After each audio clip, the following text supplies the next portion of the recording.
বিদেশ যাওয়ার ক্ষেত্রে পুলিশ ক্লিয়ারেন্স খুবই ইম্পর্টেন্ট একটা জিনিস। এই পুলিশ ক্লিয়ারেন্স নেওয়ার জন্য অনেকেই অনেক কিছু বোঝে না, তারা দেখা যায় অনেক ধরনের ভুল ভ্রান্তিতে পড়ে।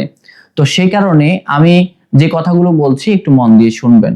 পুলিশ ক্লিয়ারেন্স করার সময় আপনার পাসপোর্টে যেই নামটি দেওয়া আছে ঠিক ওই নামের উপরেই আপনি পুলিশ ক্লিয়ারেন্সের জন্য অ্যাপ্লিকেশন করবেন এবং আপনার যত রকম ডকুমেন্টসে আপনার নামগুলো আছে পাসপোর্টে ওইগুলো ভালোভাবে ফিল আপ করে পুলিশ ক্লিয়ারেন্স বের করবেন। কারণ পুলিশ ক্লিয়ারেন্সটা খুবই ইম্পর্টেন্ট। পুলিশ ক্লিয়ারেন্স মানে হচ্ছে আপনি বাংলাদেশে কোনো রকম ক্রাইমের সাথে জড়িত আছেন কিনা বা আপনি বিদেশ যাওয়ায় কোনো রকম বাধা আছে কিনা, এই সকল কিছুই হচ্ছে পুলিশ ক্লিয়ারেন্সটা। এই সকল কিছুর জন্য পুলিশ ক্লিয়ারেন্সটা দরকার। আপনাকে বাংলাদেশ গভর্নমেন্ট আপনাকে পারমিশন দিচ্ছে কিনা দেশের বাইরে যাওয়ার জন্য। যদি আপনার কোনো ক্রাইম থেকে থাকে বা কোনো রকম মামলা কোনো রকম কোনো কিছু থেকে থাকে তাহলে কিন্তু আপনি যেতে পারবেন না।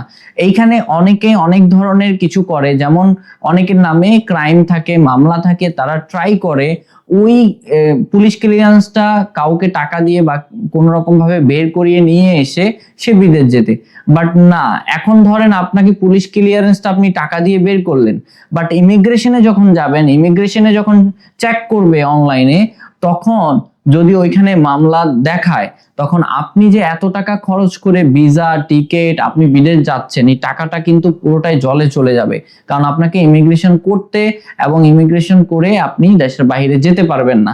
তার মানে হচ্ছে বৈধভাবে সুন্দরভাবে জেনুইন ভাবে যেটা হয় সেটাই আপনাকে করতে হবে। অবৈধ পন্থা অবলম্বন করবেন না, অবৈধভাবে কোনো প্রসেস করবেন না, আপনার সাথে অবৈধ কোনো কিছু হবে না। আপনি অবৈধ পথে যাবেন, আপনার সাথে অনেক ধরনের অনেক মানুষ প্রতারণা করার জন্য সুযোগে বসে আছে। সো আপনি সুন্দর করে সবকিছু করলে আপনার সাথে কেউ কিছু করতে পারবে না। সো ভালো থাকবেন। আমাদের আছে সরকারি রিক্রুটিং আরএল নাম্বার 2277। আমাদের মাধ্যমে আপনি বৈধভাবে সরকারি ডিমান্ড লেটার অ্যাটাস্টেড সহ বিদেশ যেতে পারবেন।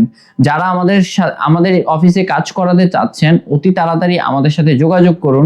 আমাদের এই ভিডিওর নিচে আমাদের কাস্টমার সার্ভিস নাম্বার দেওয়া আছে, কাস্টমার সার্ভিসে ফোন করে আমাদের সকল কাজের বিষয়ে জেনে আপনি সরাসরি অফিসে এসে কথা বলুন। ভালো থাকবেন। আসসালামু আলাইকুম।